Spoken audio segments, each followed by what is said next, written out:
Hey everyone.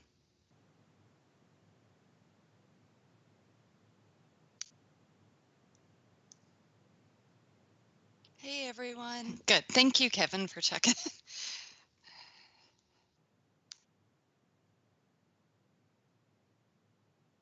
Hey everyone. Good. Thank you, Kevin, for checking.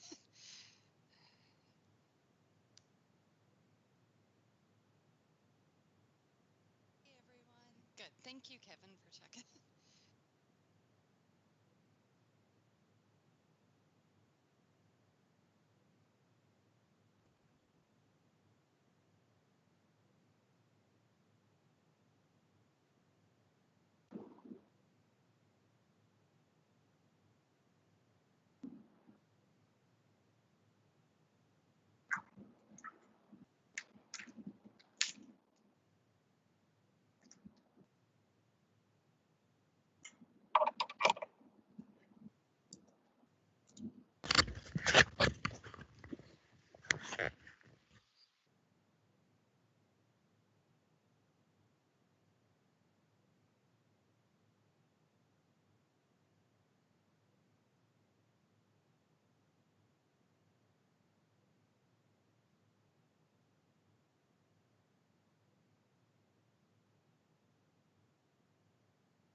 Okay. Yeah, she said if I don't show up, help. She's never done it from home. She's on. Yeah, she's on.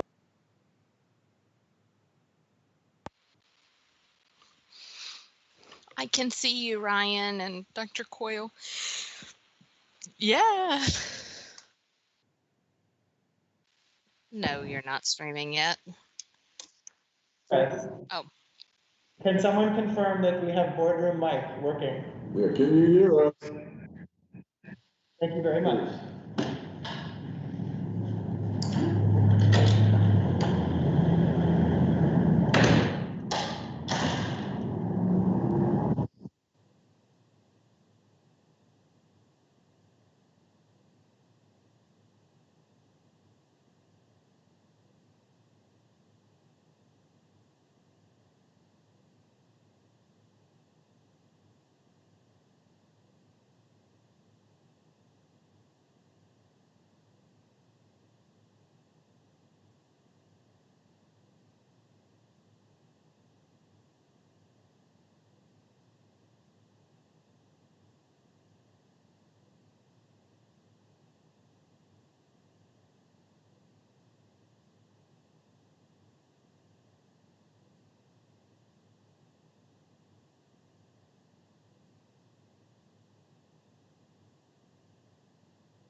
Okay, could someone please confirm that you can see the agenda on the screen?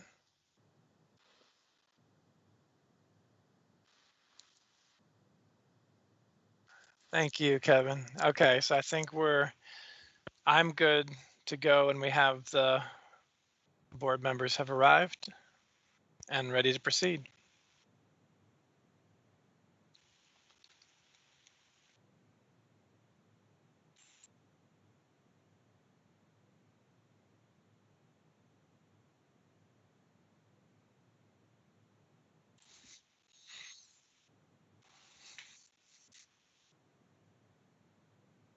With no audio?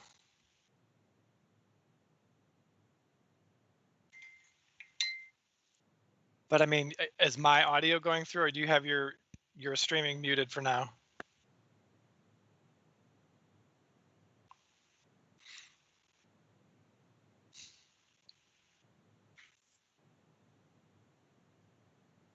Yeah, we don't want to hear your mic at all, I think, on the stream, and we would, for now, we can probably mute your computer audio until we're ready to take the meeting live.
We want to go live.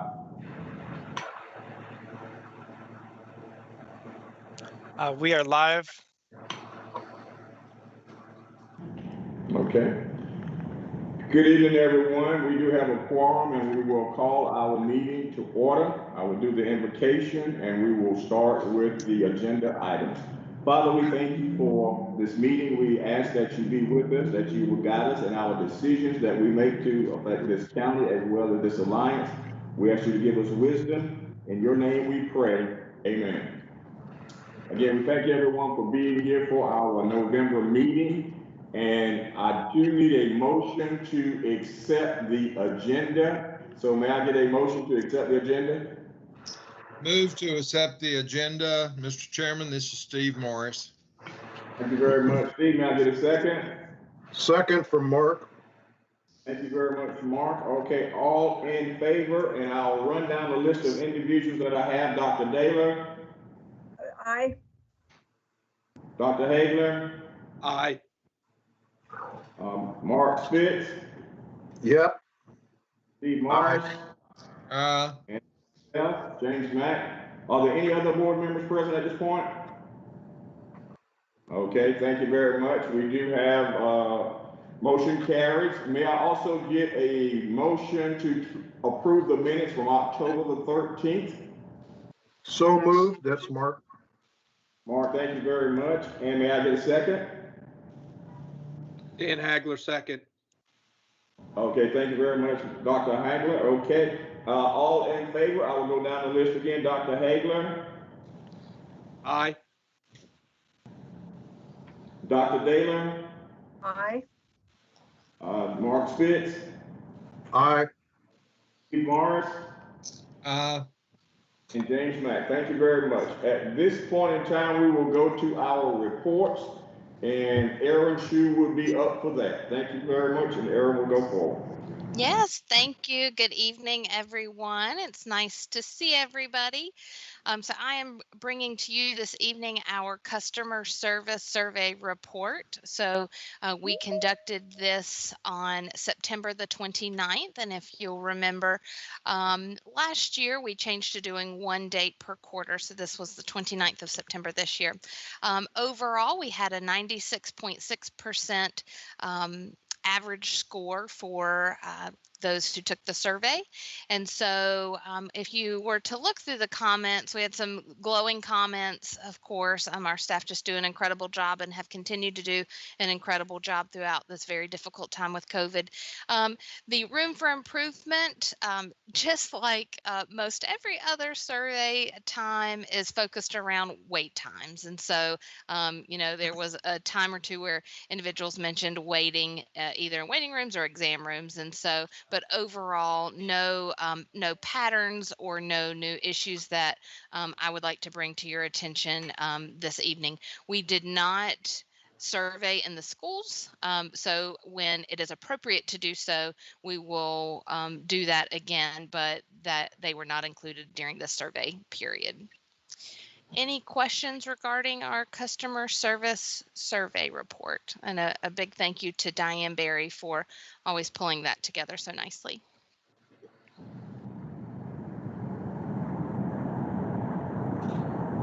Okay. Thank you. Okay. Our next agenda item would be the IT performance measurements and department strategic plan, and Ryan McGee will basically handle that for us. If I could just jump in before Ryan starts. Good evening, everyone. I just wanted to remind the Board of Health that this is the series of reports we are having all of the different departments come to the board with to talk about both their metrics, the board approved metrics that you all worked on over last year, and then to share with you how we are working very diligently to align each department's strategic plans with our overall agency plan. And this is a requirement and an expectation of the accreditation process now that we're really aligning all this. So each month we're going to have one of our departments sharing that with you so you can see the great work we're doing moving forward, making sure we've got outcome measures and metrics in place and aligning our strategic plan. So thanks, Ryan, for your presentation tonight. Thank you, Dr. Coyle. Okay, So I'm going to share first the board approved performance measures. So we've got some measures for this first quarter of this year and some historical data. I'm going to show you two potential alternate measures if you decide that there are better things we should be measuring for the IT performance. And then I'll walk you through the IT departmental strategic plan. So first I wanted to share with you, and I'm going to switch what I share on my screen because all of our dashboards are now in this system called Clear Impact. And using Clear Impact, we can interactively share data with the community and with yourselves. So I'm gonna switch my screen really quickly. So these are the top four here are the four most important project measures that we identified and were approved last year. The first one is the worst performing system uptime. So as a way to be transparent about how systems are performing, we show you the worst one. And you can see our target for most systems is 99%. But the data, that red line is our target. The blue line at top, it's very close, and because these are really, really big numbers, like 99.9% kind of numbers.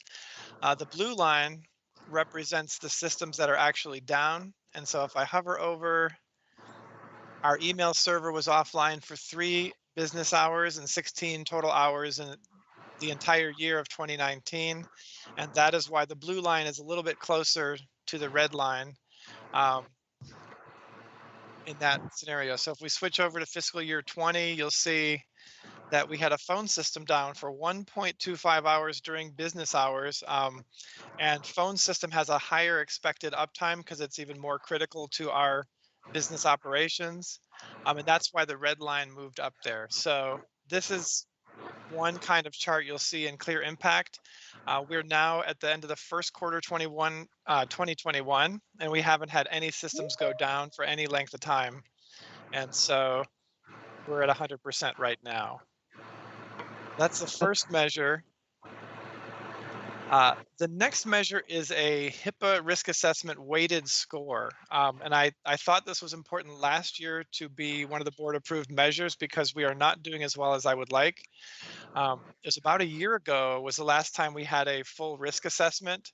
I plotted data for the half year point that is the same number because we were not able to get another risk assessment done. So I was literally on the phone today with our security company working to get that next risk assessment completed. We want to get a new number and we want to get takeaways to share. If I could ask, I'm going to go ahead and mute the boardroom just for the moment. Yeah. Okay. My audio is cutting out because of the noise from Loop Road. Let's see if I can find that boardroom. Okay, thank you. And please unmute if you have questions from the boardroom. It's just that the noise from the street tends to interrupt the audio. So yes, our intent is to have this new risk assessment done as quickly as possible and then to have some action steps. And again, we set a goal based on some historical data that we have, and it is not where we would like it to be right now. The next measure is a financial measure. It looks really bad for the first quarter, and you'll actually see in one of Sue's reports later that it really isn't so bad. 40% almost, 37% of the IT revenue this year is budgeted to come from fund balance. That is not something that we actually take until the very end of the year if necessary. A lot of times we budget to take things from fund balance and we don't need to. So our revenue shows that it's significantly lower and our expenses are tracking higher. And this is primarily because we've purchased a lot of equipment for people to work from home. So it's not that we bought more equipment than we planned to this year. It's just that we have front loaded a lot of those purchases early in the year in order to get more people working remotely and social distanced and able to do their job effectively in this new COVID environment. Ryan? Yes, Ryan, sir. this is Mark. You've got your x-axis defined pretty clearly in both of this one and the previous one. I wasn't sure what the y-axis was. Yeah, and so this is the way I chose to measure, and it's kind of goofy. And I think as an agency, we probably want to have a standard budget measure. But what this measure actually does is it takes our percent of revenues. Is it lower than or higher than expected? So let's say our revenue is 10% lower than expected, and then it takes our expenses, and let's say that's 10% over. Well, we are 20% in the wrong direction. Or if revenue is at 15% of the year, well, I'm already 30% of expenses, then I'm 100% in the hole. And that's kind of what this number is showing you. And so again, I think we'll have a better way to display budget measures. I don't know that mine is the best. And if you want the raw numbers, I can pull those up pretty quickly for the budget performance. So we spent 30% of expenses, and we only have tracking 15% of revenue. As I mentioned, and you'll see in Sue's spreadsheet, we do both predict that the IT budget will be on target this year based on the current situation. A lot of things are getting added to it, and it's a year, it's kind of unprecedented for the IT budget, so it's going to be tight, but we do predict that the IT budget will end up on budget as predicted, originally budgeted. Ryan, this is Steve. Are some of those equipment purchases being reimbursed by CARES Act funding?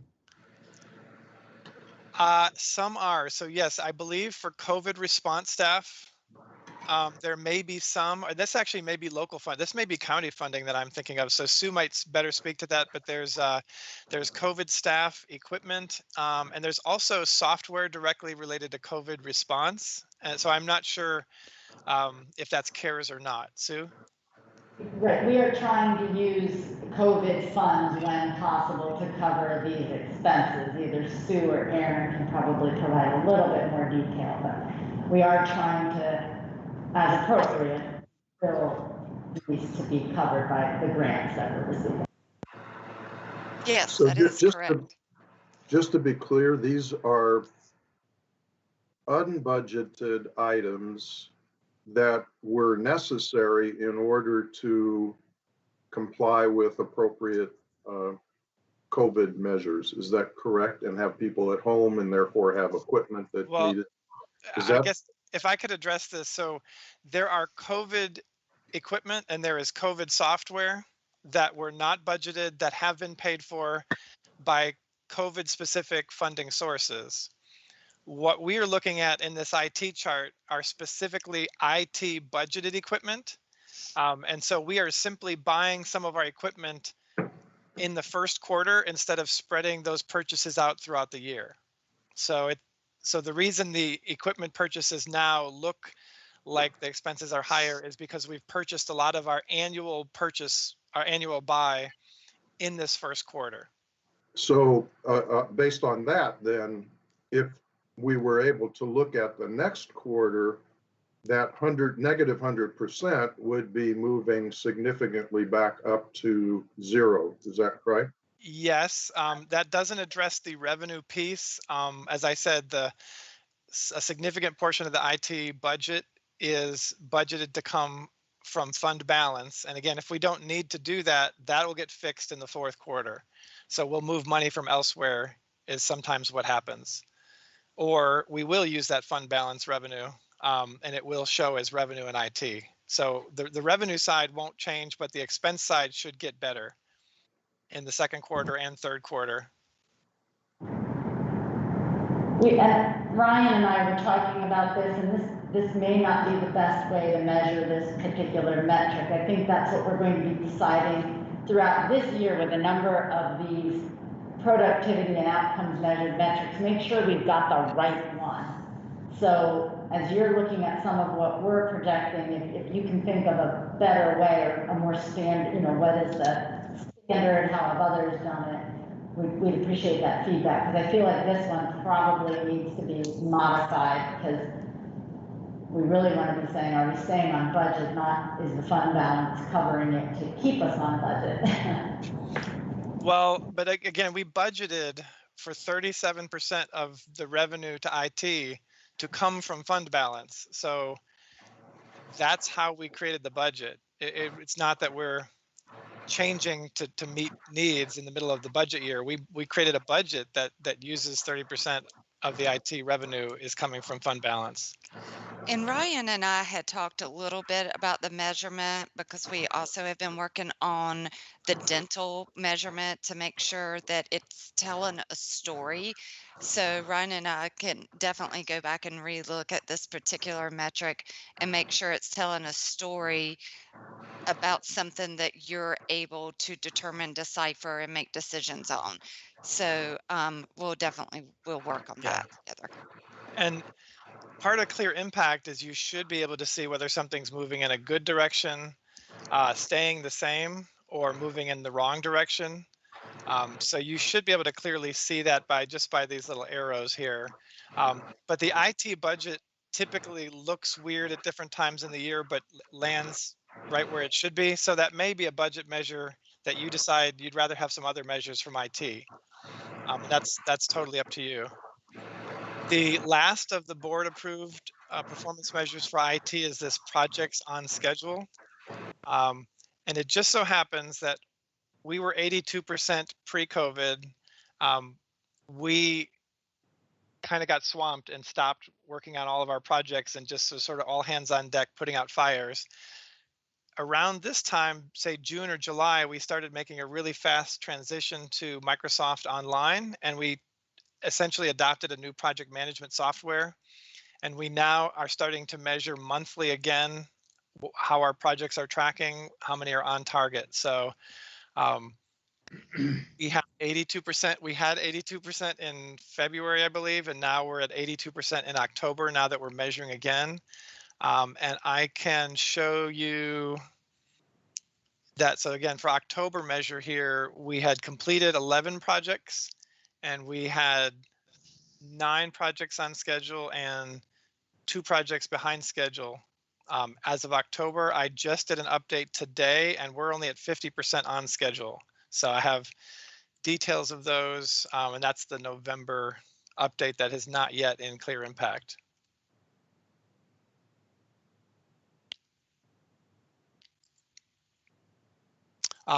So those are the board approved ones. I do have 2 in here to show you that might be also good measures of IT that you might decide, say that financial measure doesn't make a lot of sense for IT in particular.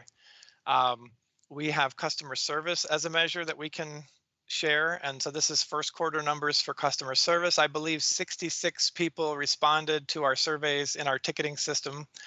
And we had a 99% either satisfied or highly satisfied.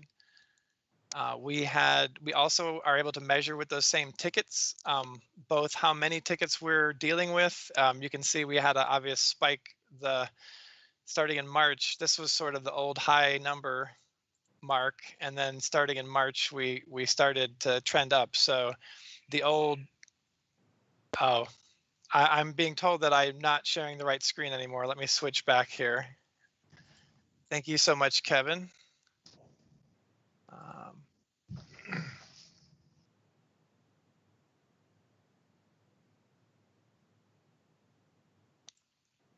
Okay.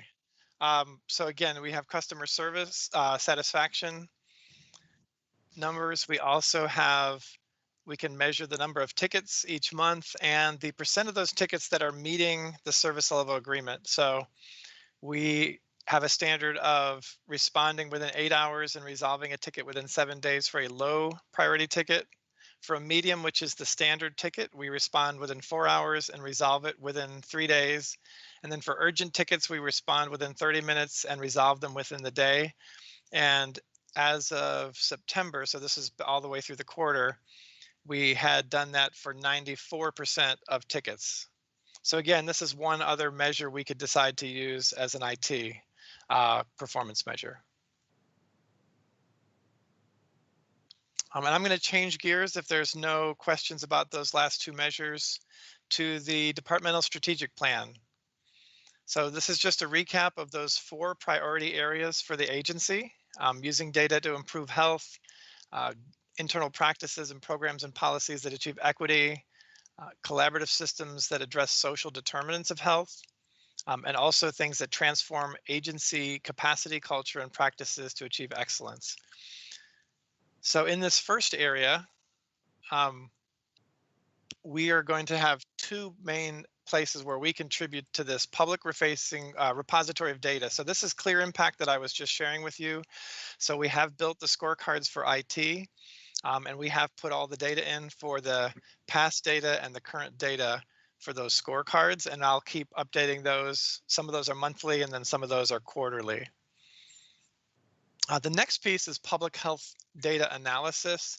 So we are currently working to set up some data analysis and data visualization software for the EPI department that we're setting up. And we're getting ready to set up some GIS software so that things like those COVID heat maps that you see, we have some more ability in-house to create those kinds of data analysis for you and for the public. So those 2 things fall under this data, using data priority area. We're going to switch down to priority area number 3 about social determinants of health. The first place where we're working to support, usually these are things in IT that we're supporting other departments. So our clinical services are completing a project called Upstream. And the goal of this project is so that any woman who comes to our clinic of childbearing age has access, same day access to the birth control method of her choice. So we are working, so the IT portion of this is to work with our EHR vendor and with this Upstream company and their vendor to securely transmit data that's required to measure how we're doing and to work on quality improvement.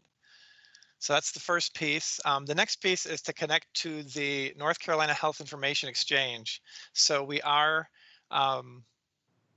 working with CureMD. So this is all set up to go in our EHR currently. We're actually waiting on the state because they've put in protocols for how if a minor wants to opt out from using this HIE for certain public health services, they have the ability to do that. And we're waiting on the state to give us a form that we can submit for them to do that. So this project is ready to go.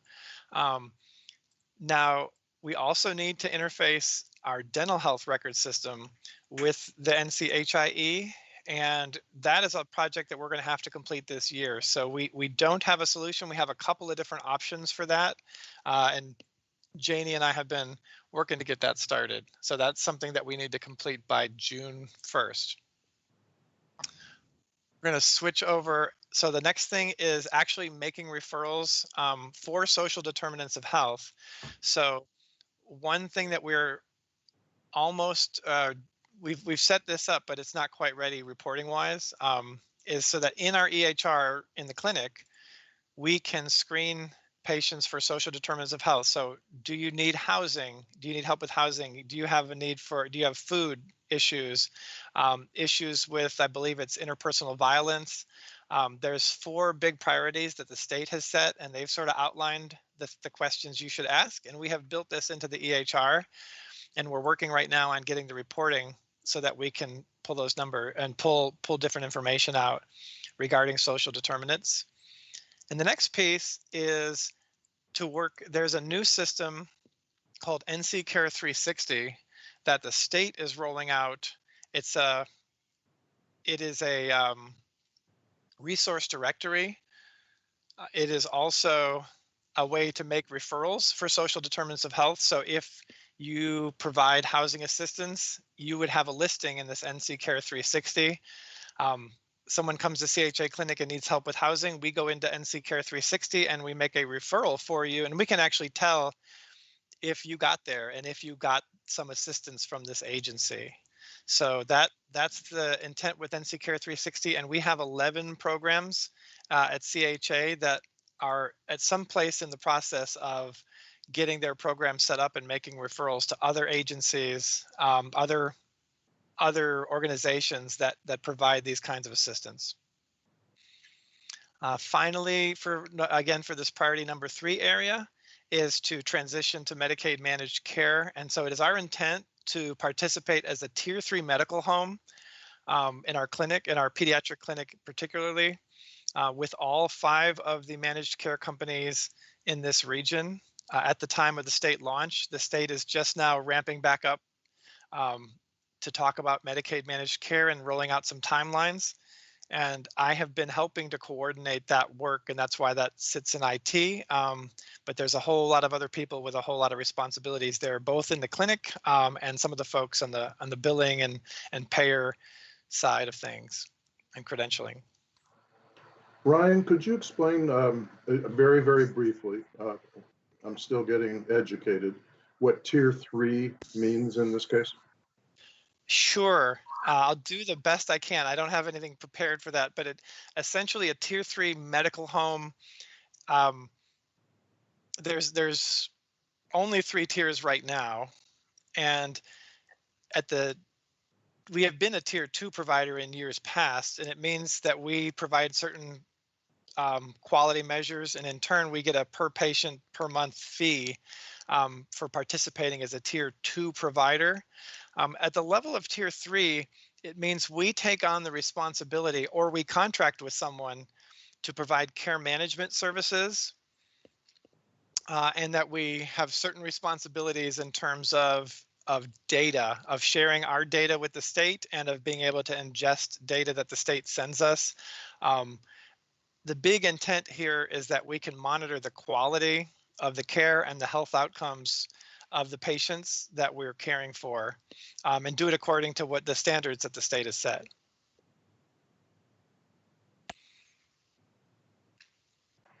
Thank you. Absolutely. And so finally, to area number 4, this transforming agency capacity, culture, and practices to achieve excellence. We've got 3 big areas. So the first one is this Microsoft Online that I was mentioning earlier. And a lot of this is to enable our teams to collaborate in this new crazy environment that we find ourselves in. One of these tools that we're deploying is Microsoft Teams for online meetings, remote work, and social distancing. Another tool of Microsoft 365 is SharePoint Online, and it's for information sharing and document editing and collaboration. And finally, we have Microsoft Exchange Online. And this really kind of ties all of these other tools together with scheduling, so that all of these tools are seamless to the end user. So I'm trying to think of a really good example of this, but essentially we have folks that create documents they're going to share with their team, and whether they create that document in Microsoft Teams or they create it in SharePoint, it's essentially the same document people can get to and share in all sorts of different ways, edit collaboratively, do it with video, do it without video, just a whole lot of things that are very new to our end users. We've sort of jumped in with both feet, and so far I'm very happy to report that our folks are adapting to some really rapid change in that area. The next piece here is essentially just to respond to this really big need that we have. So we're doing 2 major things. We're responding to the pandemic. We're also taking on a number of strategic initiatives. And so we have a lot of hiring and onboarding. We have, as I mentioned earlier, we have a lot of equipment moving around, new positions, a lot of remote work. We've got new technologies for that remote work. So again, Microsoft Teams, we have VPN technology that we hadn't previously used, that we are using extensively now.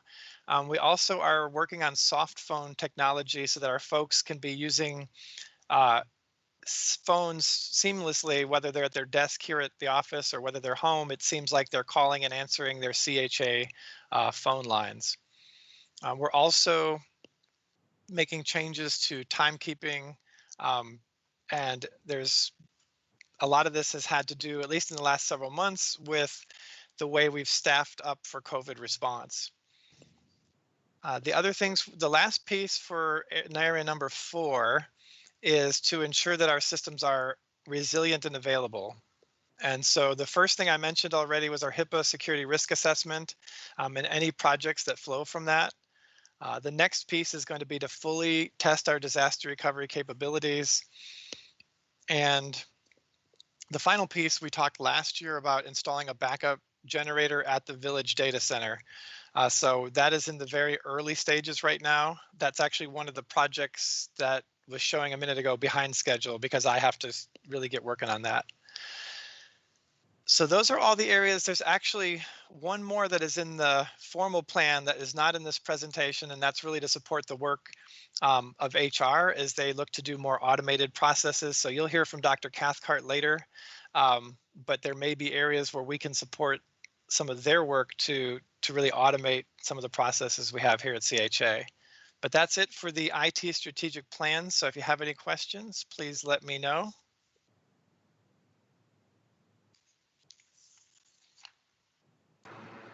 Ryan, as you pursue each of these areas in the boxes and add them together along with the HR piece, which I guess Dr. Cathcart will talk about, are you comfortable with the fact that you are transforming the agency capacity, culture, and practices to achieve excellence as it's defined within the CHA environment? Yes, and I think we're pushing. In my experience, we are pushing both our staff within the agency and our staff within IT about as hard and fast and as we can push. If that answers your question, but yeah, I think there's a whole lot of work to do, but we're making strides pretty quickly. Yeah, if I could jump in there and just really acknowledge the work that Ryan and Kevin and the entire IT team are doing. They have been flexible and agile and have responded to some requests for pretty quick turnaround on some things through our COVID pandemic, and they have amazingly come through every single time, and they are really helping. IT is keeping us on top of things so that does not become a barrier to us being able to address the COVID epidemic. And so I really want to thank the whole team for, they're small, but they are mighty, and they respond quickly and with smiles on their face. So they are a real asset for this agency. Thank you, Dr. Coyle. That's really great to hear. Do you outsource your services by any chance? Once upon a time, we've done that once or twice, but I don't think we're staffed to do that at the moment. But I appreciate the question. Hang on, what are you willing to pay, Mark? It wasn't a question, it was really a compliment. Thank you. I'm kidding.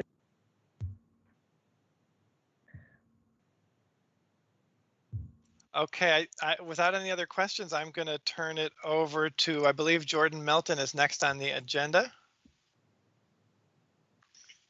Thank you, Ryan. Can everybody hear me okay? Yes. Awesome. I appreciate everybody allowing me to share our cohort 1 findings on the TREL program. So I first really want to thank Barbara Shepard for her just guidance and leadership in this project for the past over 5 years now, because we did have an extension, and just the entire TREL team and our evaluation team, Dr. Lynn Meser and Gina Hofert. But again, I just really want to thank Barbara Shepard and Ozma Warich, who are continuing to meet these deliverables as we wrap this 5-year federal research project up during them transitioning into different roles. So we are wrapping this project up. So I just wanted to share a couple of things with you guys. So the results, the findings that you're going to see is based on our baseline and long-term follow-up comparison on our cohort 1 findings.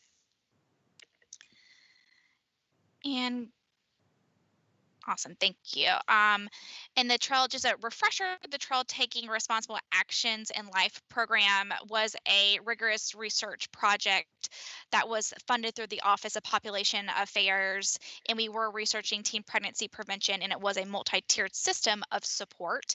And you can see the 10 different interventions that we focused on in our intervention sites throughout the years. This is our consort diagram that is looking at specifically at cohort 1, which was our high schools. And the high schools that we worked with that were intervention schools was A.L. Brown High School, Cox Mill, Hickory Ridge, and Northwest Cabarrus High. And those were randomly selected. So you can see our treatment group and our control group. And then you can see it based on the 3 different data collection points that we had. So what you are looking at here is while students might not value their parents' opinions, they think it is important to discuss sex and dating with them and perceive their peers think it's important too. So not only what they think, but they do perceive that their peers think it's important as well. So what you're looking at here is the further above the yellow line, the more important it was for students to have these types of conversations. And what this is also showing that our intervention kids did report that it was more important than our control students did. So that is what you are looking at here, seeing that the difference between the treatment and the control. So if I can just, could you go back to that slide for a second? Mm-hmm.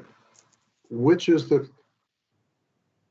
the control group? And so what you're actually looking at, this is a ratio intervention to control responses. So you're seeing the black dots are looking at parent opinions based on personal beliefs and parent opinions based on what you think your friends believe. So those are the black dots, and the red dots are important to discuss sex and dating with parents. And then again, the red dot is what do you think your peers think?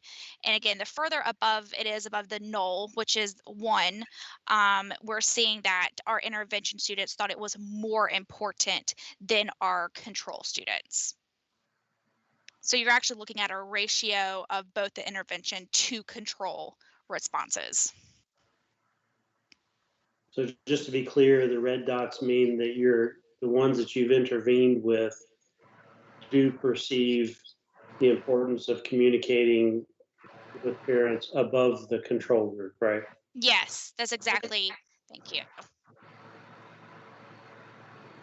so the yellow line represents the control group, is that correct? No, the yellow line is representing your null value. So again, anything above that is when we're seeing that it's more important to our intervention group than our control group. Okay. All right. So again, a similar chart. So what this one is looking at, so students attending intervention schools were more likely to report the following things. So again, we're looking at schools encourages after-school activities, respect each other's differences, learning to resolve disagreements, encourage family and school involvement, talk about how to make my actions affect others, talk about ways to be a good person, and clear rules against hurting others.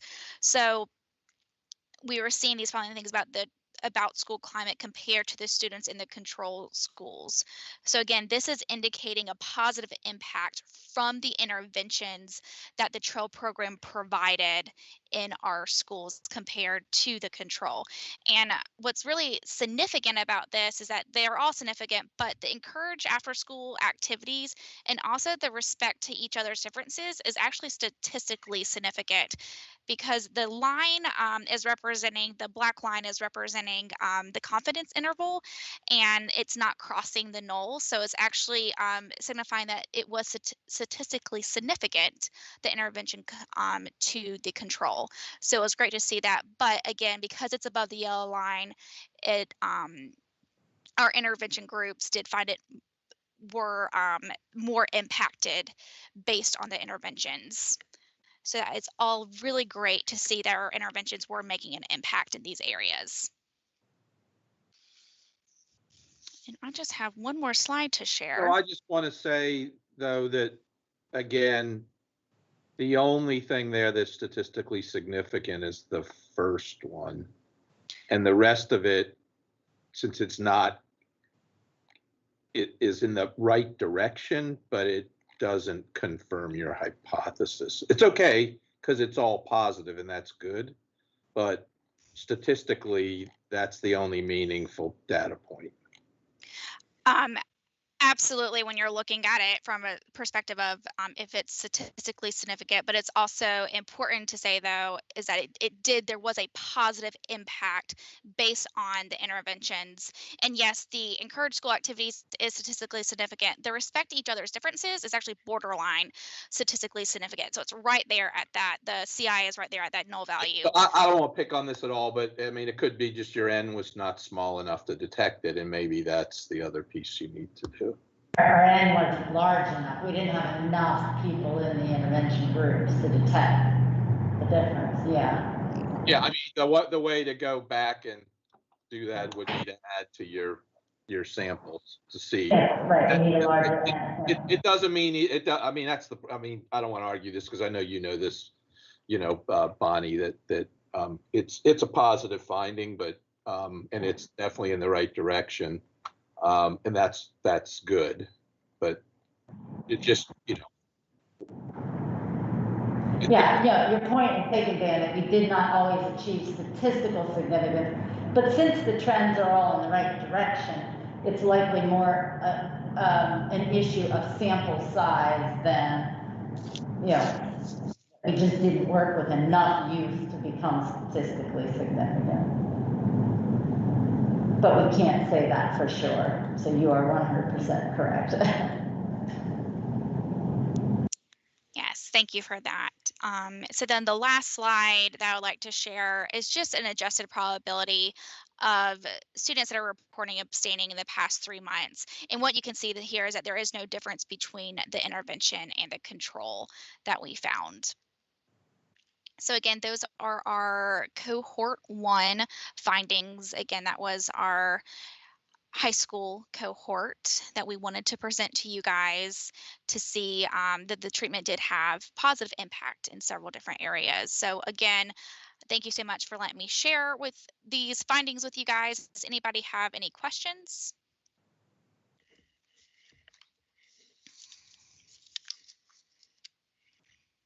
Awesome. Thank you so much. I appreciate it.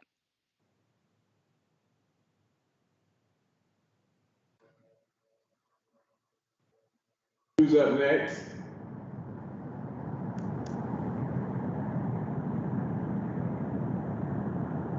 I believe I am up next.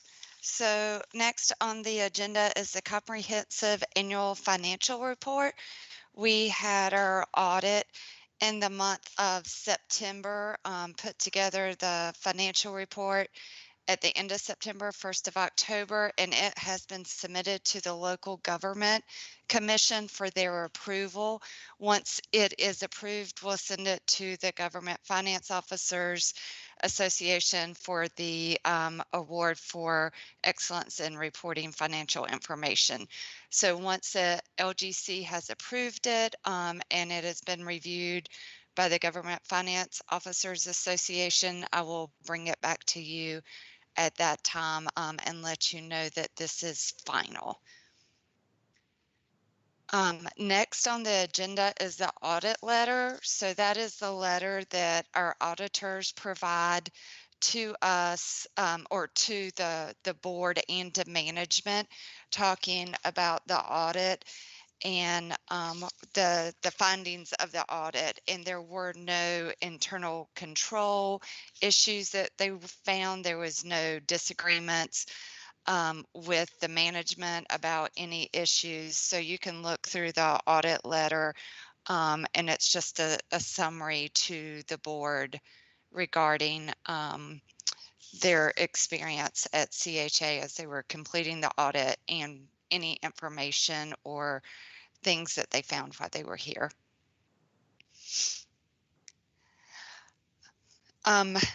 Any questions about either the audit or the CAFR? I'm always really glad to get that audit letter. It's a big sigh of relief for me and my department.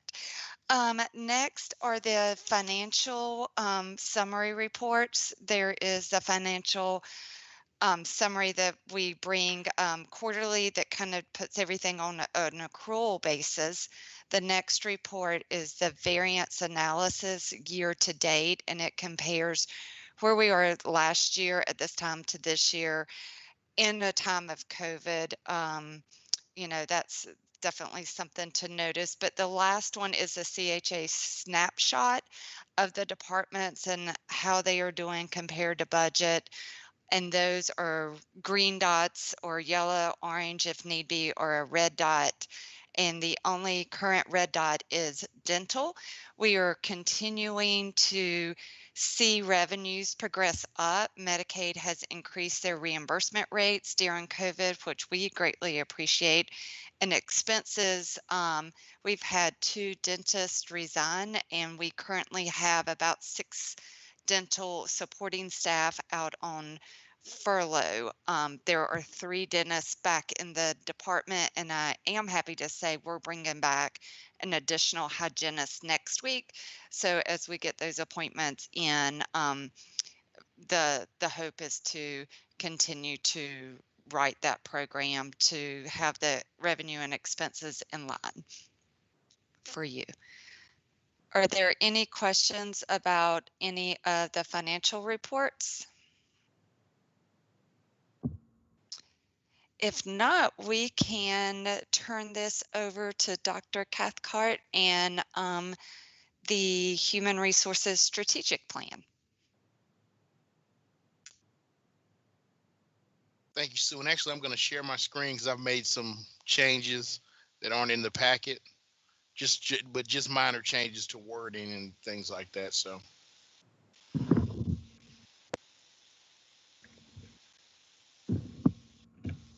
Can everybody see my screen? Yes. All right, great.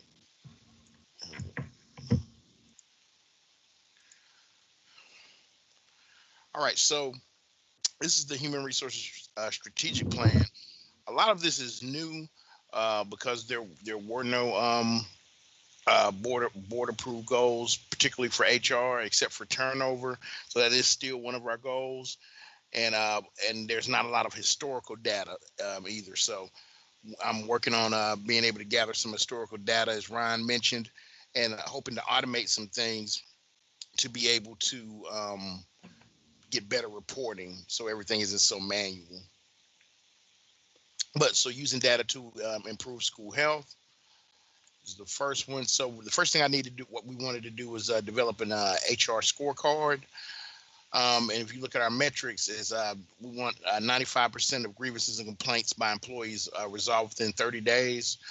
We want HR to have a 95% customer satisfaction survey score. That's internal, with a 70% response rate. We want to keep turnover less than 17%. 17% is really an industry standard. In general, if you're less than 17%, you're pretty good. We're good, and we've been under that for quite some time. Time to fill, we want 45 days or less from the posting to the door, unless it's out of our control. Meaning, for instance, if somebody has to give a 30-day notice, it would be, we want to make sure we separate those out and at least be able to identify the number of those that are 30-day notices. And then a new measure that hasn't been done here before is cost to fill. So we want to keep the cost to fill less than $4,000. So per employee, what it takes to onboard is less than $4,000.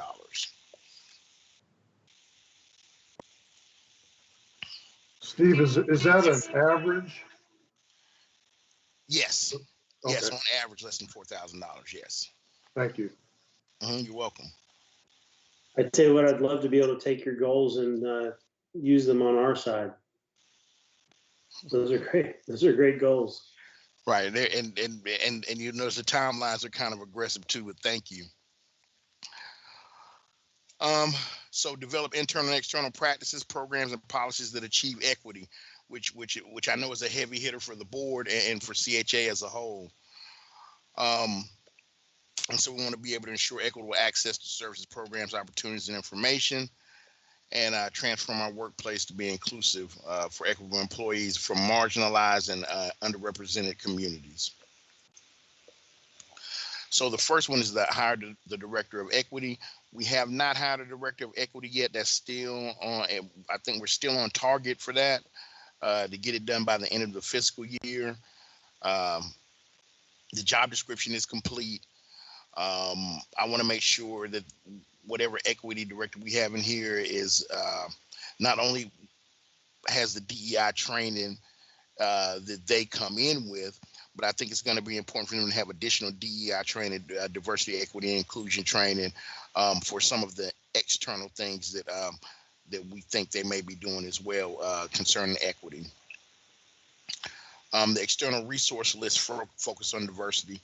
We want to make sure that 100% of our vendor contracts are reviewed to see if there are any qualified minority women or women-owned vendors for services. So think of this. I don't know if we have any football fans out there, but think of this like the Rooney Rule for the coaches, making sure that African American coaches get interviewed, and that worked really well for about 4 or 5 years. And what I want to make sure is that this works well more of the long term. And when I say it worked really well for 4 or 5 years, so there were a high number of African American coaches, and then as coaches start cycling through, it becomes kind of a checkbox. That's the only thing that concerns me with this metric. I want to make sure it doesn't become a checkbox. I want to make sure that we actually have a good percentage of minority and women-owned vendors for our services. So I'm looking around at least the 50% range. I'm hiring employee relations and training manager. That's actually completed. So that was Rolanda Patrick. We completed that in October 2020. She was actually doing a lot of this work before I arrived, and we just made it official and just moved her over to HR. She's still in her previous area, MD, PP, and WIC, and the transition will be completed by the end of November.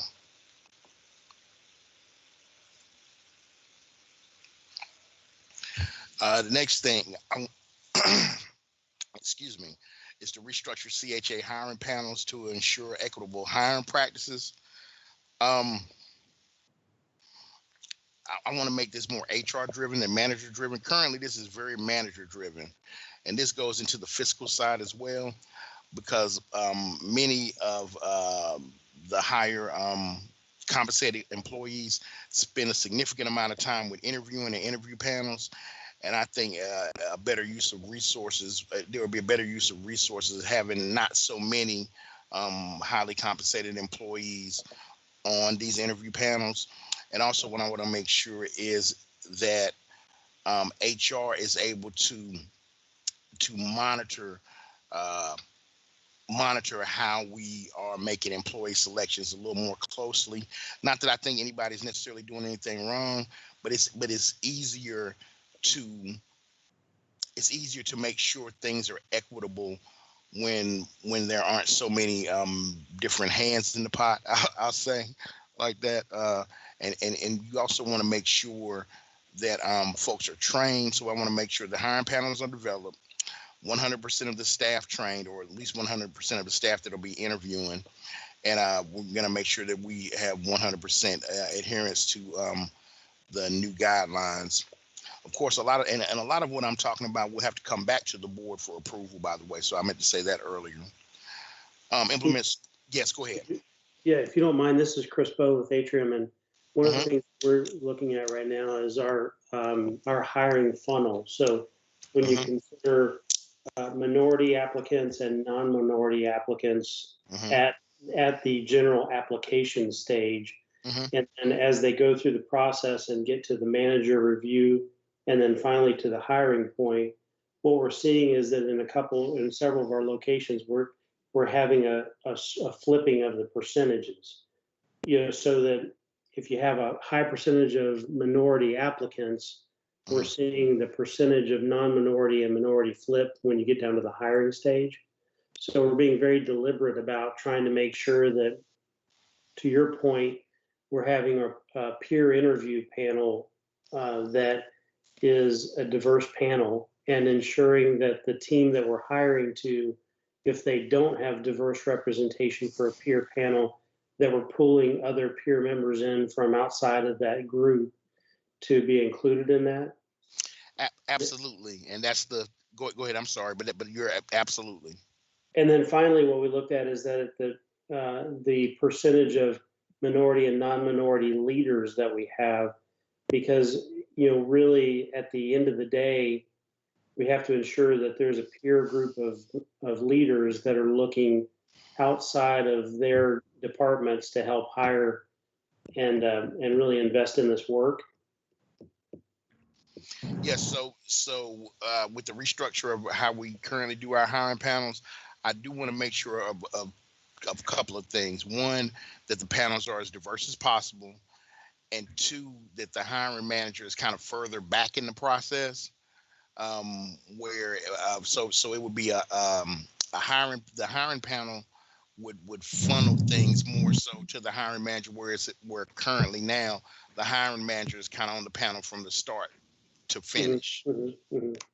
So Chris, just to clarify what you just said, so does Atrium actually have a metric on a report card saying 20% of our leaders will be minorities, or you're tracking that to make sure you're maintaining a sufficient percentage? No, we don't have a metric on a scorecard, Bonnie. What we're looking at right now is trying to ensure that our teams represent our communities. Yeah. Okay. And what we're seeing is that it's very common that you'll talk to a hiring manager, and the comment you may get back is, "Well, I just don't get enough applicants." When in reality, what we look at is the applicant pool at origination, and we can determine minority versus non-minority. And then as it goes through, there are some automatic qualifiers or disqualifiers to rule out whether or not you're qualified for the work. But then once you get past that, we are trying to invest in our process so that we're being more deliberate to, in the exact same way Steve is, and really try and ensure that our teams are representing our communities. And, one of the things I think that's important is that we don't have malintended leaders. It's just a matter of we're trying to remove the unconscious bias that may be leading people to hire in a direction that doesn't fully represent the communities. Yeah, great. Absolutely.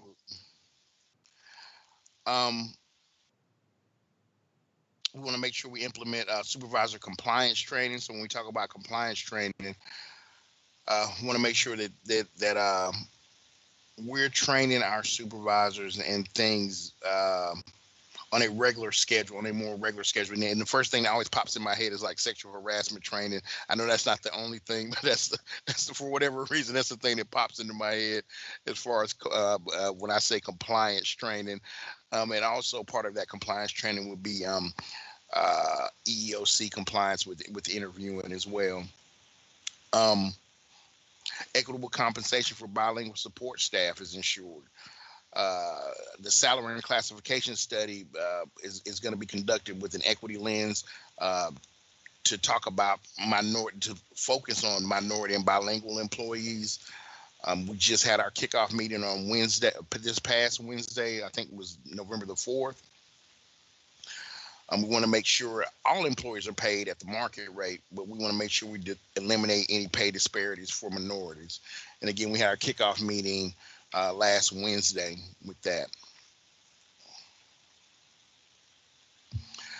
Internal needs assessment for diversity, equity, and inclusion in CHA departments. What I want to do is select an instrument that focuses on organizational culture. There is an organizational culture assessment instrument that I'm looking at. It's the OCAI. I'm looking at. I haven't landed on that yet, but we do definitely need an instrument, I believe. Also want to compare. I'm sorry, I skipped a bullet. Want to compare demographics of CHA with the community we serve, as was mentioned earlier, and equitable compensation for all staff. So I definitely want to complete the assessment. And of course, we're beginning to implement the salary and classification study. We've talked about that quite a bit, and that should be completed in about 4 to 6 months, the entire study. To go back to the conversation earlier, though, speaking about being intentional, we want to focus on recruiting. When folks say we can't find quality minority applicants, we want to create pipelines to diverse recruitment sources, and we want to increase our public recruiting presence. One of the things that we're going to do, we want to create and maintain a career services contact list for the 17 minority serving colleges and universities in North Carolina. So there are 13 or 14 HBCUs, one university that serves primarily Native Americans is Pembroke, and then we have 4 or 5 primary institutions that serve females, serve all women's colleges. So we want to make sure, and each one of those colleges has a career services division, and most of them have a career services director. So we want to make sure to reach out and maintain a relationship with these minority serving institutions. We want to maintain a presence on at least one job board that focuses on diversity, equity, and inclusion. We like to participate in 2 external job fairs per year, and we'd like to eventually, actually host at least 1 job fair.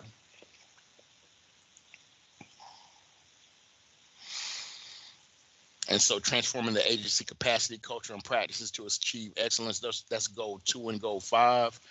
For the agency scorecard, goal 2 is maintain a culture of quality improvement to advance departmental performance.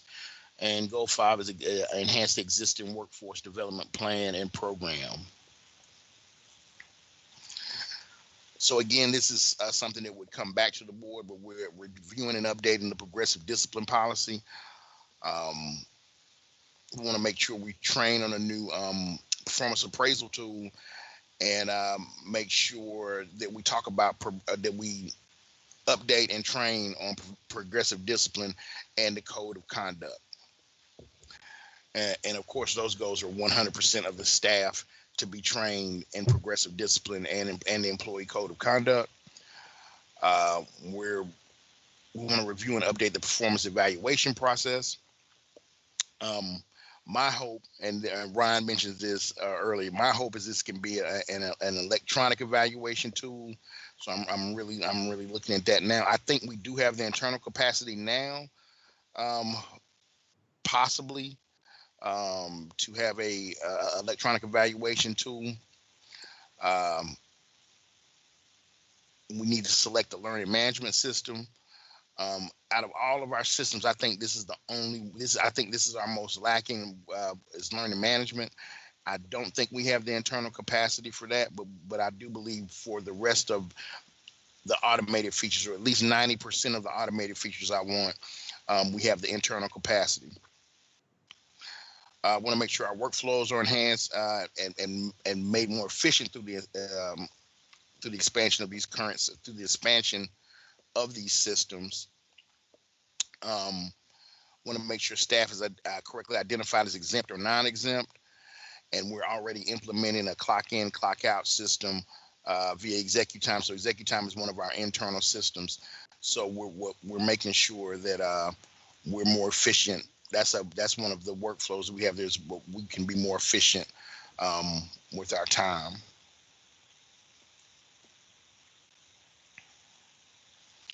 Hey, Steve, Also, this is an earlier comment. I was just waiting for you to pause for a second, but when you were talking about the vendor relations, if you don't mind, you and I can connect offline, because we have a vice president that's focused on our vendor relationships for minority and minority vendor, and love to put you in touch with Les.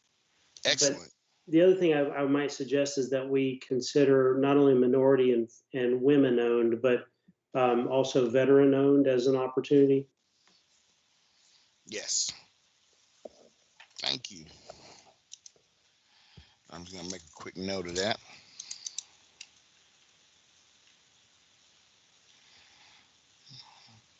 All right, thank you. You know, that really is a trend also in most industries, trying to diversify your your stream of vendors. And so I think that can be really effective. So thank you for that. We want to make sure to provide formalized professional development opportunities and training for all staff. We wanted to make sure that staff have a certain number of CEUs that they have to complete. That can be part of their performance plan, so we can monitor how they're doing with professional development. We want supervisors to select department-specific trainings and submit to HR. And we want to be able to conduct supervisor-specific training as well. So the leadership development program that we've had in the past, that will be specific this year, at least will be specific to supervisors and managers. I want to make sure 90% of CHA staff complete 25 hours or more of professional development. And I want to make sure that 100% of departments have yearly trainings on file with HR. So that goes back to the learning management system. It'll be much easier to track and report and even offer trainings with an updated LMS system. We want to identify initiatives to motivate and retain qualified staff members. So we want to help supervisors identify high potential employees and help supervisors with succession planning. So we'd like to have 100% of supervisors have an employee-specific training plan for all their direct reports, and especially high potential direct reports. And we want 100% of supervisors to understand and implement a succession plan. We want to make sure that we conduct cross-training within departments to ensure agency capacity and identify specific areas that need cross-training. We want to make sure we identify, so our metric is that we want to have 100% of areas identified that could benefit from cross-training. Of course, cross-training won't affect all areas, but we want to make sure we identify the areas that need cross-training or that would benefit from cross-training. And that is the end of the show, end of the slide deck rather. So as I mentioned earlier, a lot of this will come back to the board. I'm going to unshare my screen, but a lot of this will come back to the board because it has to do with modifying or updating or revising personnel policies. So you'll get to see a whole lot of this again. Steve, as a recovering HR professional, let me just say that was both an aggressive and professional plan that you've put together. It's really impressive in a short amount of time that you've been there. And I think everybody on the phone will agree with that. What others on the phone don't know is you got some nice compliments on a call that I was on the other day with the RCCC Board of Trustees and the board of its foundation for the work that you completed as you had committed to do for RCCC. Well, thank you. Yeah, if I could just build on that and say, Steve has only been here a few short months, but he has brought an energizing and knowledgeable force to the agency that is really helping all of us step up our game. So thanks, Steve, and I'm really pleased with the work that he's doing, both to be outcomes oriented and to bring some real knowledge around the HR issues. And if I can jump in also to say from an HR standpoint, from being in the HR, again, the goals that you have set, they're very aggressive, and we look forward to working with you to get those goals achieved. All right, thank you. Yeah, that quick comment I made, you know, being someone who's been associated with this for years in a big organization, all the hot button things are covered here pretty extensively. I didn't see any, you know, teammate or employee survey process to see how you're doing. It's not that big of an organization. I don't know how expensive that is to get really good information and what the time frame on that is to see, there's a lot of good stuff in here, but sometimes the really good stuff isn't what the employees want. So that's the other piece that that this is all about building a good team, and sometimes all they want, hey, better food in the cafeteria is a stupid thing, but that's the piece I don't see in here, and I don't know enough about the employee size and how expensive those things are, and whether that's something that makes sense, and whether you get good data in a smaller size business. Mhm.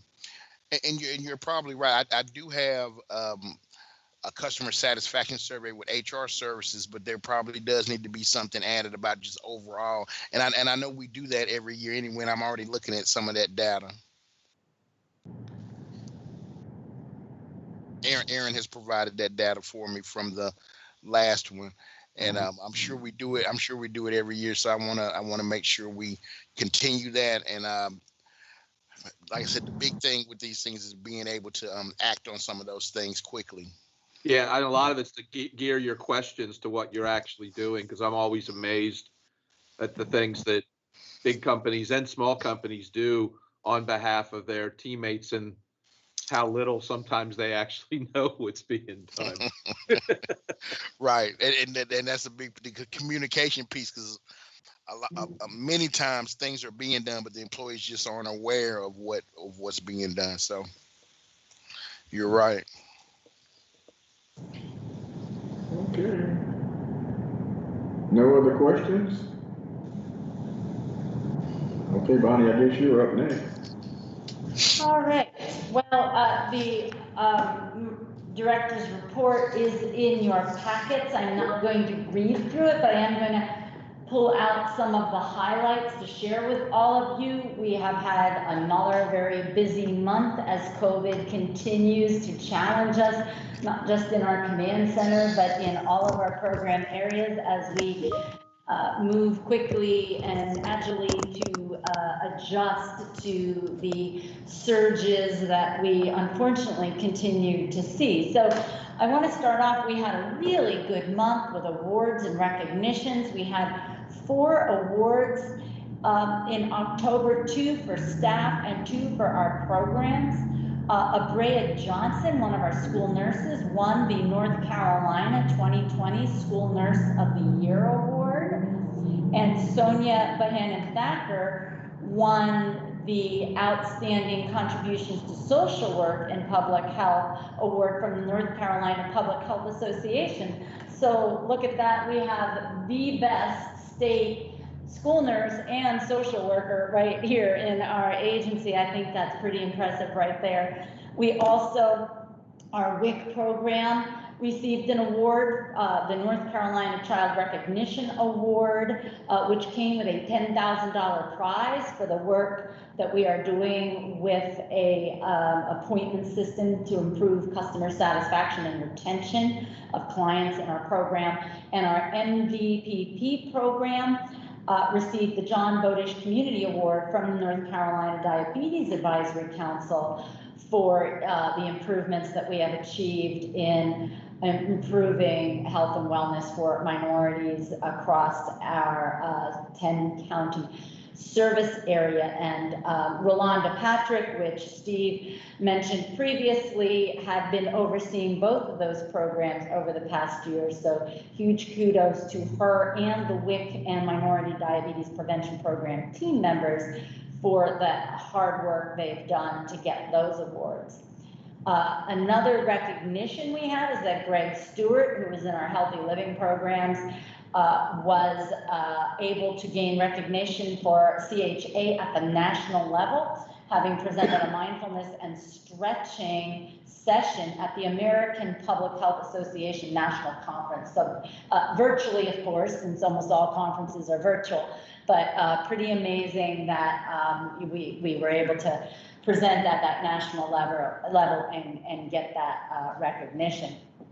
Under human resources, you just had the whole update from Steve, so I won't belabor that. He did mention our salary study project, which is directly related to the goals that I've talked to you all about earlier with really promoting equity in the agency, and we're excited to get that kicked off so that we can really advance our efforts in that regard.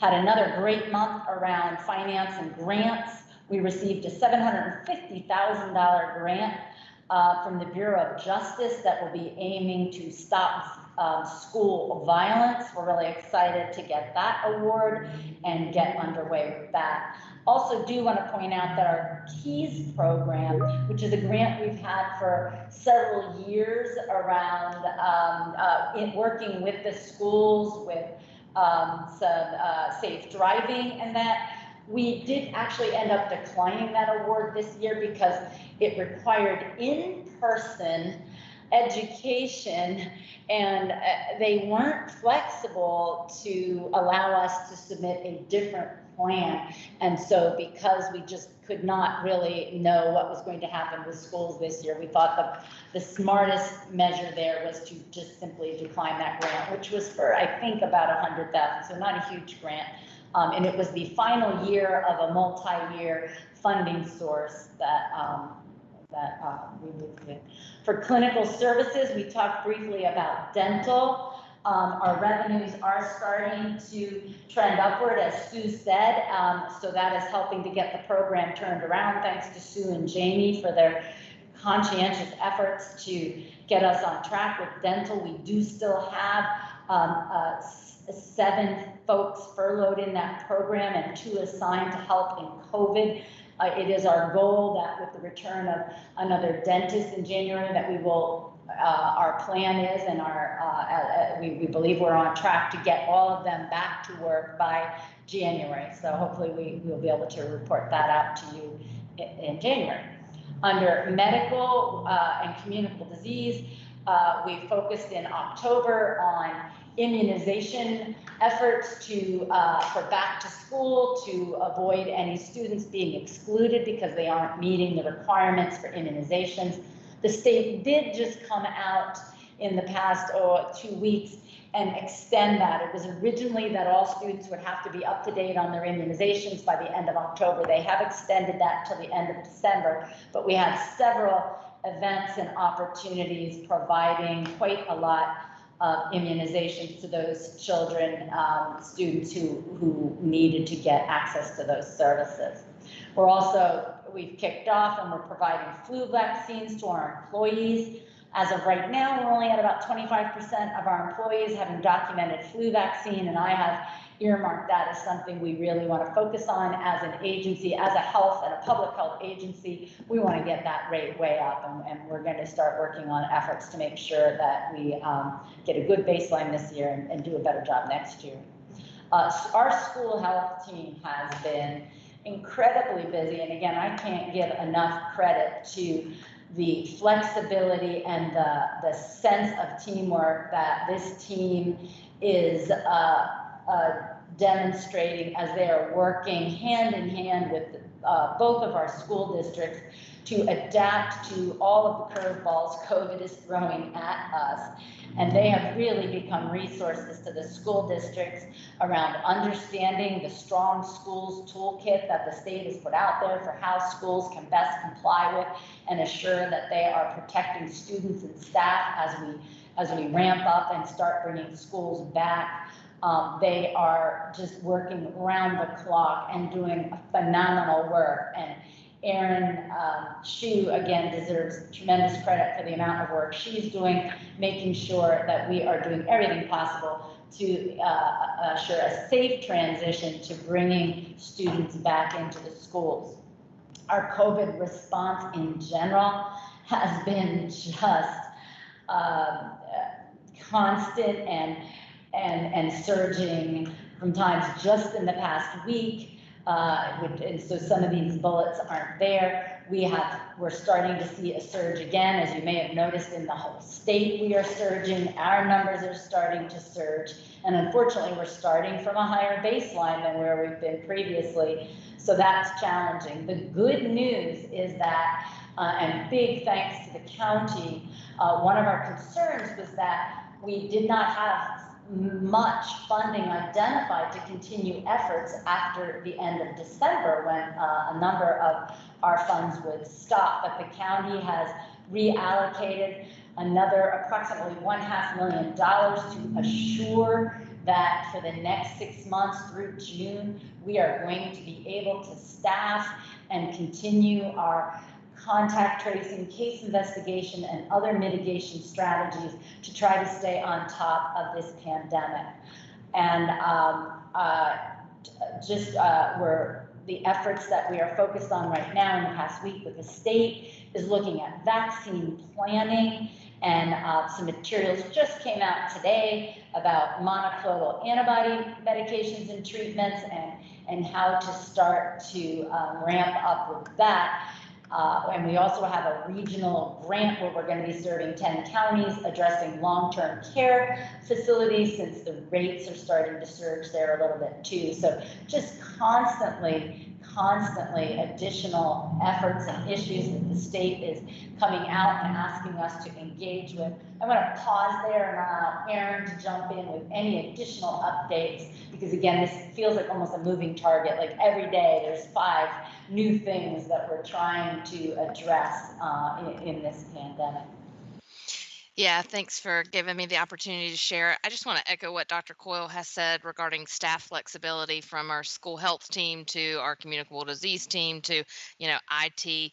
Really, since late February, early March, it's just been a true testament to our workforce as to what we've been able to do this far. I am typically the glass half full team member, and where I will sugarcoat things, but I can't sugarcoat this. We are in a really serious situation, and I will share my screen really quickly so that you can see this. You may or may not check out our dashboard on our website on the hour every hour, but if you do, you have seen our 7-day rolling average really moving upwards. So we are currently at over 5,400 active cases. I'm sorry, total cases, and 646 active cases. This is the highest number of active cases we have seen since March. And so we really need everyone to buckle down, to pay attention, to do their part, to wear a mask. We are really concerned going into the holidays. And so we are asking our local leaders on our calls, our school leaders, to help us remind individuals of what they can do to mitigate the spread of COVID-19. We are hiring some additional staff members. Huge thanks to the county for additional funding support for January through June. While we hoped COVID would miraculously go away with 2020, that does not appear to be the case. So just again, our team is doing great things. We have a team working tomorrow. We have a team set up to work over Thanksgiving. So doing all that we can, but we know that we can't do it alone. So I'll be happy to answer any questions, or try to answer any questions you have about COVID at this point in time. Before I finish the report, does anybody have any specific questions about COVID, since we are seeing this new surge? I had, Bonnie, this is Steve. I had one question for you or Aaron. I think on our call this morning, we looked at one of our charts where Cabarrus County had dipped into the red for the first time during the entire pandemic. I thought that was worthy to mention to the board in hopes that, and I feel like all of us do understand and do take it seriously, but that is a good piece of information to share with folks out in the community that maybe really still, for whatever reason, don't grasp the seriousness of the situation that we're in.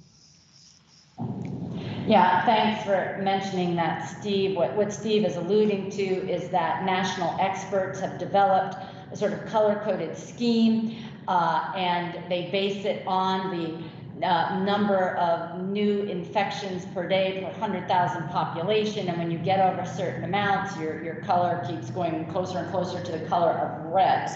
And we are now at that high level where the recommendation really is you need to start to consider moving backwards in your opening up plans and possibly starting to shut some things down again, and really stressing mitigation strategies like everyone must wear a mask. We have to really tighten down on that. And so this is really a critical time right now where unfortunately we're having uncontrolled spread.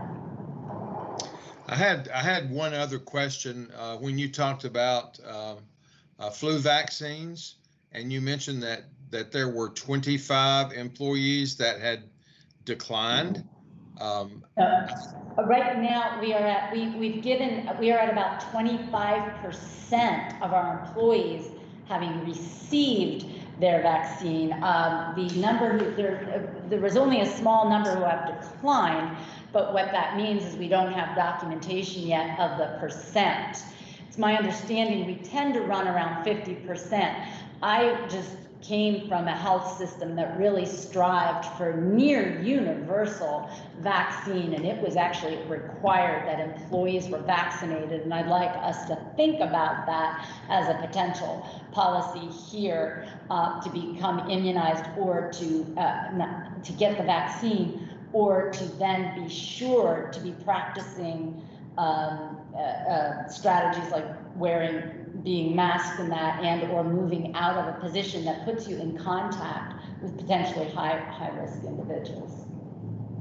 Yeah, and I guess my concern was that, you know, if we have employees of our public health authority that choose not to take the flu vaccine, I question what sort of example does that set for the rest of the community. I agree, and thank you for sharing that. Because I'm identifying this as something we as an agency, it has to become a priority. And so appreciate that the board recognizes how critical that is and is saying, yes, if you agree with me, let's make sure we are really pushing this forward. So thank you. Just a couple of last things here under our healthy living programs. I want to put out a shout out to Mark, our board member, for providing a donation so that we can offer a virtual culinary cooking program for the North Carolina Research Campus, as we are looking for innovative ways to keep getting prevention activities out there. Virtual environments has become the new norm, and we are going to be providing that for a Spanish population. So thank you very much there, Mark, as we look to, and I will put out that reminder that one of the best, other than the 3 W's of wearing a mask, washing your hands frequently, and being socially distancing or waiting more than 6 feet away from others. The best thing people can be doing right now to reduce their risks of becoming infected with COVID and or dying from COVID is to adopt healthy lifestyles, to be eating healthy foods, to be exercising, to be getting enough sleep, and so that they reduce the risks of chronic disease, which puts them at so much risk then of complications from COVID. So we really want to be pushing healthy living programs even more than ever, especially for our vulnerable population. So thank you to Mark for supporting that and allowing us to accomplish some of that. In environmental health, our on-site wastewater inspections are delayed by about 5 weeks, largely because of increased demand as there are more projects underway, and also because we've been short-staffed for the past year. And so we're looking at some creative strategies to try to get that wait time down. Our Healthy Cabarrus work, we had our first advisory board meeting following the completion of our needs assessment that Marcella being presented to all of you a couple of months back. And so that work continues to progress, mostly in a virtual environment as we are dealing with COVID. And then I will just emphasize that we are really doing tremendous amounts of work around performance and quality improvement. As you will remember, that's one of my main priorities this year, to make sure that all departments have report cards, are starting to develop outcomes and are tracking them so that we are showing that we are measurably moving needles. So Betty Foe, thanks to her for all the efforts she's doing to get us moving forward there. And then lastly, just to touch on the Board of Health yourselves, I want to thank Mark Spitzer and Dr. Chip Buckwell, who have both volunteered to do the rounding in November and December to recognize and thank the staff for their continued efforts, as we're working in this unprecedented time. I also want to bring up, this is not in the summary, that we had talked about hopefully being able to do a holiday celebration in person with the board and with our staff. As you can all see, that is extremely unlikely to be able to happen. And so I think at this point tonight, we'd like to just say that is not, unfortunately, we're not going to be able to carry forward with that because we'd have to do it in the next couple of weeks, and we are just not in a position to be able to because of the need for continued social distancing. And we will, Diane and I will work together to come up with another strategy and get some new dates out to you for when we might be able to do this. So, it's, the constant having to postpone things that staff really look forward to is very, very difficult, but we have to be role models for maintaining social distance right now, so we won't be able to do that. So with that is my report. I will open it up if anyone has questions, and thank you very much for all your support. Any questions? Okay, and Bonnie, we thank you very much for that information and keeping us updated and abreast as far as what's going on here at CHA.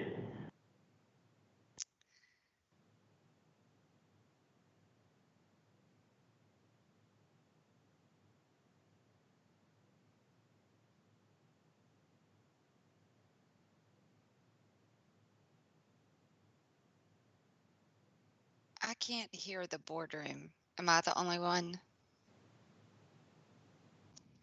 I can't either. I muted too soon. Oh, There you go.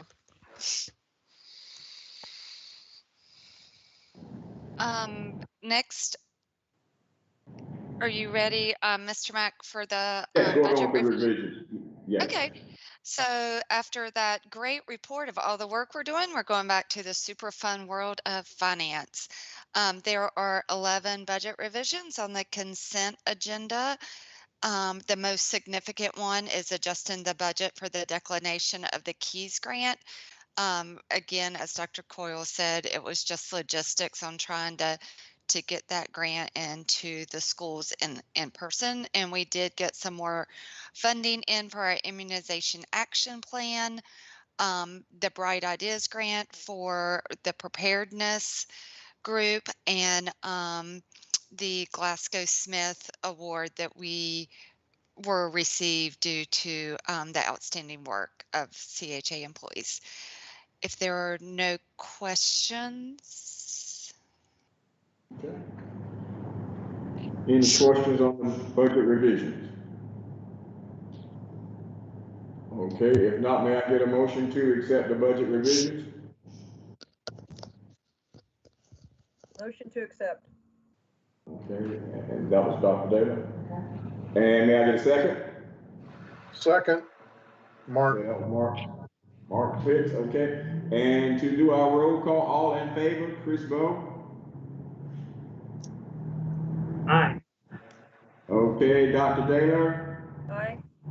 Dr. Hagler? Aye. Mark Fitz? Aye. Steve Morris? And myself, James Mack. Aye. Are there any other board members that I missed here? Mr. Mack, it's Laura Pons. I'm on here. And I say Okay. aye.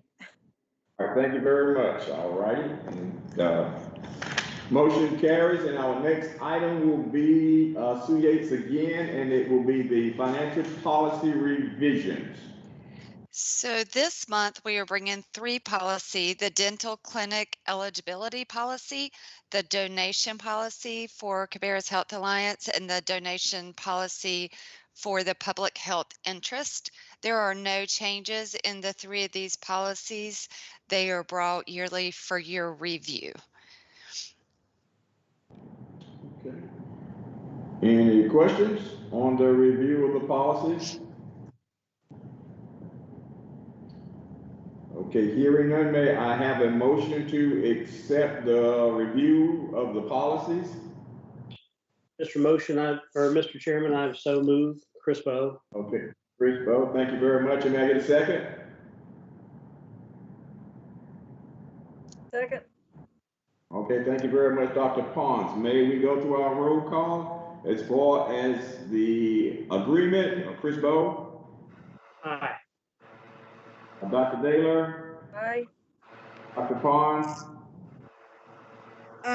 That was, Dr. Daylor seconded that. It wasn't me, but I say aye. Okay, thank you. I'm sorry. Dr. Hagler? Aye. Mark Spitz? Aye. Steve Morris? And myself, James Mack. Aye. Thank you very much. And the motion carries for the policy revisions. Our next agenda item would be announcements. And I don't really have any additional announcements. I think we covered a lot of the information tonight, other than to make you aware that our next board meeting will not be until January of 2021. So I did want to make everybody aware that we don't normally have a board meeting in the month of December due to the holiday season. So I just wanted to make sure that everybody knows that. And we would ask you to continue to stay safe and through the Thanksgiving holidays as well as through the Christmas holidays to stay as safe as you possibly can. So I don't have any other announcements. I don't know if Bonnie has any. I do not. Okay. If not, may I get a motion to adjourn our meeting tonight? Motion to adjourn. And that was Dr. Daylor. Daylor. Okay, and may I get a second? Second, Chris. Chris, thank you very much. And all in favor? Okay, Chris? Aye. Dr. Daylor? Aye. Dr. Pond? Aye. Dr. Hagler? Aye. Mark Spitz? Aye. Steve Morris? And myself, James Mack. Aye. Thank you all very much for your time and your information and your input to the board meeting tonight. And you guys take care. Like I said again, thank you all for the job that you're doing. Mark, I look forward to hearing some information from your visit here in this month. And you guys have a great evening. As we close, can I just acknowledge the fact that this is 2 nights in a row for our good secretary who takes notes for us. And she was at a city council meeting last week and or yesterday evening, and now again tonight doing late hours. So thank you so much. Thank you, Diane, for the work you do. Thanks, Diane. Okay. Thank you, Diane. I enjoy it. All right, guys, you guys have a good evening and stay safe.